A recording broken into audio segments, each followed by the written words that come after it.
বসন্ত সিংহ রায়ের জীবনের শুরুটা ছিল একেবারে সাধারণ। তিনি একজন ব্যাংক কর্মী হিসেবে তার কর্মজীবন শুরু করেন। দিনের পর দিন তিনি ফাইলের পাহাড়ের মধ্যে নিজেকে ব্যস্ত রাখতেন। তার মনের গভীরে একটা অস্থিরতা ছিল।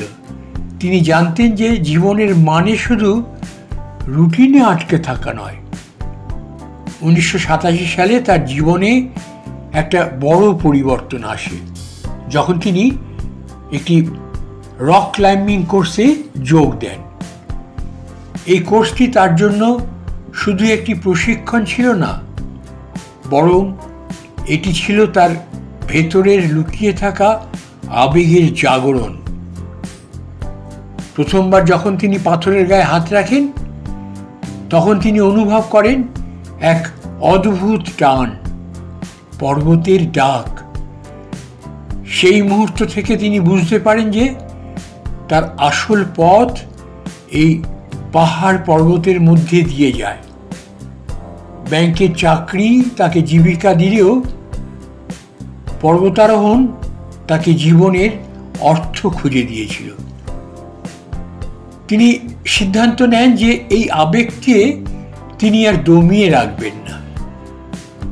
তিনি পর্বতারোহণে গভীরভাবে নিজেকে নিয়োজিত করেন এবং ধীরে ধীরে এটিকে তার জীবনের কেন্দ্রীয় অংশে পরিণত করেন।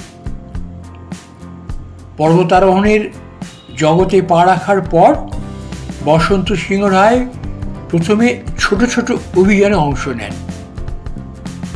তিনি জানতেন যে বড় সাফল্যের জন্য ধৈর্য এবং প্রস্তুতি দরকার। তার প্রথম বড় সাফল্য আসে 1996 সালে, যখন তিনি কামেট শৃঙ্গ জয় করেন। 7,756 মিটার উচ্চতার এই শৃঙ্গ আরোহণ তার জন্য একটা শুধু বিজয়ই ছিল না, বরং এটি তাকে নিজের সামর্থ্যের উপর ভরসা করতে শিখিয়েছিল। কিন্তু তার যাত্রা এখানেই থেমে যায়নি। 1999 সালে তিনি ভৃগু পন্থ শৃঙ্গ আরোহণের চেষ্টা করেন। এই সময় তিনি থলয় সাগরের দিকে তাকিয়ে ভাবতেন যে এটি শুধু বিদেশি পর্বতারোহীদের জন্যই সম্ভব। তার মনে একটা সংশয় ছিল, তিনি কি সত্যি এত বড় চ্যালেঞ্জের জন্য প্রস্তুত? কিন্তু বসন্ত সিংহ রায় এমন একজন মানুষ ছিলেন যিনি নিজের সীমাবদ্ধতাকে চ্যালেঞ্জ করতে ভালোবাসতেন। 2008 সালে তিনি সেই সংশয়কে দূর করে থলয় সাগর 6,984 মিটার জয় করেন। নমস্কার, আমি কমল বাদল। গল্প বলার ফাঁকে একটা আবেদন রাখছি আপনাদের কাছে, তাহলে এই যে আমাদের চ্যানেল 9শূন্যকে আপনারা বেল আইকনটি টিপে সাবস্ক্রাইব করুন, আমাদের ভিডিওগুলো দেখুন, ভিডিওগুলো দেখে আপনারা আপনাদের মূল্যবান লাইক আমাদের ভিডিওগুলোতে দিন। আর আমাদের ভিডিওগুলো আপনারা আপনাদের বন্ধু বান্ধব আত্মীয় স্বজনের সাথে শেয়ার করুন। শুধু এই ছোট্ট অনুরোধটুকু রাখছি। এখন আমরা আবার গল্পে ফিরি। কামেট শৃঙ্গ জয় করেই বসন্ত সিংহ রায়ের যাত্রা সেখানেই থেমে যায়নি। 1999 সালে তিনি ভৃগু পন্থ শৃঙ্গ আরোহণের চেষ্টা করেন। এই সময় তিনি থলয় সাগরের দিকে তাকিয়ে ভাবতেন যে এটি শুধু বিদেশি পর্বতারোহীদের জন্যই সম্ভব। তার মনে একটা সংশয় ছিল, তিনি কি সত্যি এত বড় চ্যালেঞ্জের জন্য প্রস্তুত? কিন্তু বসন্ত সিংহ রায় এমন একজন মানুষ ছিলেন যিনি নিজের সীমাবদ্ধতাকে চ্যালেঞ্জ করতে ভালোবাসতেন। 2008 সালে তিনি সেই সংশয়কে দূর করে থলয় সাগর 6984 মিটার তা জয় করেন। থলয় সাগর আরোহণ তার জীবনের সবচেয়ে কঠিন অভিযান হিসেবে বিবেচিত হয়। এই অভিযানে তিনি প্রতিকূল আবহাওয়া, শারীরিক ক্লান্তি এবং মানসিক চাপের মুখোমুখি হন, কিন্তু তিনি হাল ছাড়েননি। যখন তিনি সিংহের চূড়োয় পৌঁছন, তখন তিনি বুঝতে পারেন যে এই বিজয় শুধু একটি পর্বত জয় করা নয়, বরং নিজের ভেতরের ভয়কে জয় করার প্রমাণ। এই সাফল্য তাকে আরো বড় স্বপ্ন দেখার সাহস যোগায়। বসন্ত সিংহ রায়ের জীবনে একটা স্মরণীয় মুহূর্ত আসে 2010 সালে, যখন তিনি বিশ্বের সর্বোচ্চ শৃঙ্গ মাউন্ট এভারেস্ট 8848 মিটার জয় করেন। এভারেস্ট আরোহণ প্রতিটি পর্বতারোহীর স্বপ্ন, আর বসন্ত সিংহ রায় সেই স্বপ্নকে বাস্তবে রূপ দেন। এই অভিযানে তিনি প্রচণ্ড ঠান্ডা, অক্সিজেনের অভাব এবং শারীরিক পরীক্ষার মুখোমুখি হন, কিন্তু তার দৃঢ় সংকল্প তাকে এগিয়ে নিয়ে যায়। যখন তিনি এভারেস্টের চূড়ায় দাঁড়ান, তখন তিনি শুধু পর্বতের উচ্চতা জয় করেননি, বরং জীবনের সবচেয়ে বড় একটি মাইল ফলক অর্জন করেছিলেন। এই সাফল্য তাকে বিশ্বব্যাপী পরিচিতি এনে দেয়, কিন্তু তার জন্য এটি শেষ নয়, বরং এক নতুন শুরু। তিনি বুঝতে পারেন যে পর্বতারোহণ তার জীবনের একটি অবিচ্ছেদ্য অংশ হয়ে গেছে। 2013 সালে বসন্ত সিংহ রায় আরেকটি বড় চ্যালেঞ্জের মুখোমুখি হন, ধৌলাগিরি 8167 মিটার আরোহণ। এই অভিযান তার জীবনের সবচেয়ে কঠিন পরীক্ষা হয়ে ওঠে। 7800 মিটার উচ্চতায় পৌঁছে তিনি অক্সিজেনের তীব্র অভাবে ভুগতে শুরু করেন। তার শরীর ক্লান্ত, মন বিপর্যস্ত।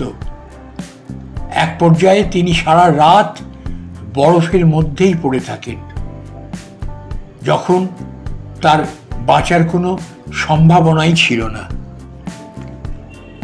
কিন্তু ভাগ্য তার সঙ্গে ছিল। একজন শেরপা তাকে উদ্ধার করেন এবং নিচে নিয়ে আসেন। তবুও এই অভিজ্ঞতার মূল্য তাকে দিতে হয়। ফ্রস্ট বাইটের কারণে তার পায়ের কয়েকটি আঙ্গুল কাটা পড়ে। অনেকের জন্য এই ঘটনা হয়তো পর্বতারোহণের পথে পূর্ণ বিচ্ছেদ টানত, কিন্তু বসন্ত সিংহ রায় সাধারণ মানুষ ছিলেন না। তিনি এই দুর্ঘটনাকে নিজের দৃঢ়তার প্রমাণ হিসেবে গ্রহণ করেন। এই অভিজ্ঞতা তাকে ভেঙে দেয়নি, বরং আরো শক্তিশালী করে তুলেছিল। ধৌলাগিরির ভয়ঙ্কর অভিজ্ঞতার পর অনেকে ভেবেছিলেন যে বসন্ত সিংহ রায় হয়তো পর্বতারোহণ ছেড়ে দেবেন, কিন্তু তিনি সবাইকে অবাক করে দিয়ে আবার ফিরে আসেন। 2024 সালে তিনি অরুণাচল প্রদেশের গড়ি চেন শৃঙ্গ, যা 6468 মিটার জয় করেন। এই অভিযান তার জীবনের শেষ বড় অভিযান হিসেবে বিবেচিত হয় এবং এটি তার অটুট সাহসের এক অসাধারণ প্রমাণ। গড়ি চেন আরোহণের সময় তিনি শারীরিকভাবে পুরোপুরি ফিট ছিলেন না। ধৌলাগিরির ঘটনার পর তার শরীরে কিছু সীমাবদ্ধতা তৈরি হয়েছিল, কিন্তু তার মনের জোর এবং পর্বতের প্রতি ভালোবাসা তাকে এগিয়ে নিয়ে যায়। যখন তিনি গড়ি চেনের চূড়ায় দাঁড়ান, তখন তিনি প্রমাণ করেন যে বয়স, শারীরিক অক্ষমতা বা অতীতের ব্যর্থতা কখনোই স্বপ্নের পথে বাধা হতে পারে না। বন্ধুরা, বসন্ত সিংহ রায়ের জীবনের গল্প আমাদের শেখায় যে স্বপ্ন দেখার সাহস থাকলে এবং সেই স্বপ্নের পিছনে ছুটতে পারলে জীবনে কিছুই অসম্ভব নয়। তিনি একজন ব্যাংকার থেকে বিশ্বের সর্বোচ্চ শৃঙ্গের বিজয়ী হয়েছেন, জীবন মৃত্যুর সন্ধিক্ষণ থেকে ফিরে এসেছেন এবং বারবার নিজেকে নতুন করে আবিষ্কার করেছেন। তার যাত্রা আমাদের মনে করিয়ে দেয় যে জীবনে বাধা আসবেই, কিন্তু সেগুলোকে জয় করার জন্য দরকার শুধু দৃঢ় সংকল্প আর অটুট সাহস। বন্ধুরা, তার গল্প আমাদের জন্য একটি আলোর পথ। যখন আমরা জীবনে হতাশ হই, যখন মনে হয় সব কিছু শেষ, তখন বসন্ত সিংহ রায়ের কথা মনে পড়লে আমরা নতুন করে উঠে দাঁড়ানোর শক্তি পাই। তিনি আমাদের শিখিয়েছেন যে জীবনের প্রতিটি ধাপে নিজের সীমাকে চ্যালেঞ্জ করতে হবে এবং তবেই আমরা আমাদের সত্যিকারের সম্ভাবনাকে আবিষ্কার করতে পারব। বসন্ত সিংহ রায়ের জীবন শুধু একটি গল্প নয়, এটি একটি জীবন্ত উদাহরণ, যে উদাহরণ আমাদেরকে স্বপ্ন দেখতে, সংগ্রাম করতে এবং জয়ী হতে অনুপ্রাণিত করে। তার পথ ধরে আমরাও যদি নিজের জীবনে একটু সাহস নিয়ে এগিয়ে যাই, তাহলে হয়তো আমরাও আমাদের নিজস্ব পর্বত জয় করতে পারব।